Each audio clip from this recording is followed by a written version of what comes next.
This is your quick guide to the Eidolon mod in Minecraft that is also in the ATM 9 pack. First thing you want to do is make the Ars Eclexia. This is made with rotten flesh and a book. You then want to throw the Ars Eclexia at a witch and also a cleric. This is a cleric here. You basically want to get a villager, put a bed next to them and a brewing stand, and they will turn into a cleric, and you just throw the book at them. In your Ars Eclexia, this will then unlock some of these symbols, which we'll be using later.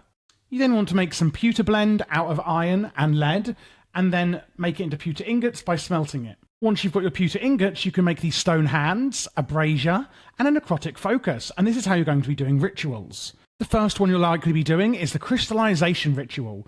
The item in the Ars Eclexia here in the centre shows the one you put in the brazier, and then the redstone dust will be going in the hands. So for this one, I would right-click the brazier with my bone meal, and then I would go 1 and 2 with the redstone in the hands, and then you get a flint and steel, and you just light the brazier in the centre, and that will perform the ritual for you. As you can see here, we are then going to be able to use it. Now, this specific ritual, you want to have zombies around here, and when the ritual goes off, it will kill them, and it will give you these little soul shards that I'm holding in my hand here. In the Ars Eclexia, you can see all the rest of the rituals here. There's 2 pages of them, and you can read them and what items they need from the book.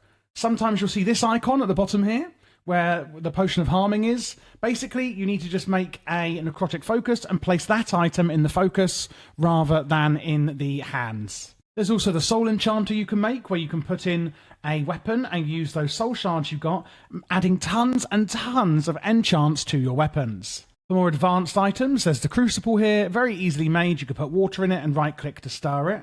And then again in the Ars Eclexia, it shows you different steps for reagents using the crucible. So step 1 here, add coal and enchanted ash, and it'll turn into sulfur.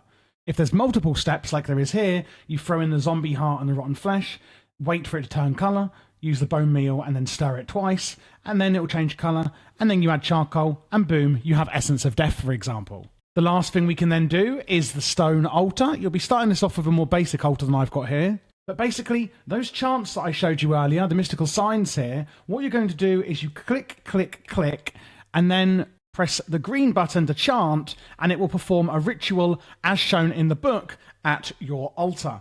And you can upgrade your altar with different things like wither skulls and wither roses to make it more powerful. That's pretty much all there is to the Eidolon mod, putting it simply, and you can make really cool items like this Reaper's Scythe here, which harvests souls, and there's loads of cool armour and tools that you can get.